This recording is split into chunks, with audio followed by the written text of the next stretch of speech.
Today we have a 2016 Nissan Frontier. We're replacing the transmission. All right, y'all, so first thing we're gonna do when replacing the transmission mount on this truck here is support the engine with our transmission stand here, our transmission jack. The reason we're gonna support it is so we can lift it up to get this out.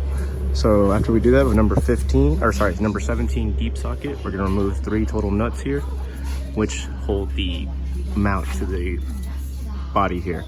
So once we do that, we're gonna get to the next step. After removing those 3 number 17 nuts here, we're gonna use a number 14 socket and remove these 2 bolts here, holding the mount to the transmission. Once we do that, we can try to slide this out. After removing those 3 17mm nuts, those 2 14mm bolts, we're just gonna jack up the transmission jack a tad, lean back, and slide this out here. And now that we slid it out, we're gonna remove this center nut, or center bolt actually, I believe it's a 17 as well, and transfer this bracket over to the new mount. So I've removed the center bolt.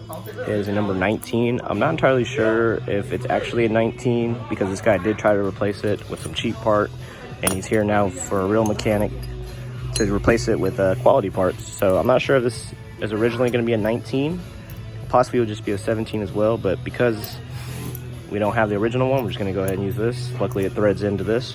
So when removing the bracket, just pick it up once you take the bolt out, and as you can see the notches on there, just put it through that hole like so, and then I'm just gonna thread this bolt in and zap it down to get ready to slide it in back to the car. So I've slid the new mount in just the same way as we took it out, but I went ahead and threaded the 2 14mm bolts on the transmission to the mount just so when we lower it, it lines up perfectly. So I'm gonna go ahead and lower it, let it line up, tighten these bolts down. A little FYI, because I can't get my impact in here, I've made a mark to where it was located. I don't know the torque off the top of my head, but I'm just gonna go ahead and get it tight in there, lower it down, and we'll zap these 3 nuts in. All right, I've zapped in those last 3 nuts. Everything's good now, so I'm gonna go ahead and just release the transmission jack, and we're done. So thanks for watching. Please like and subscribe. More videos to come.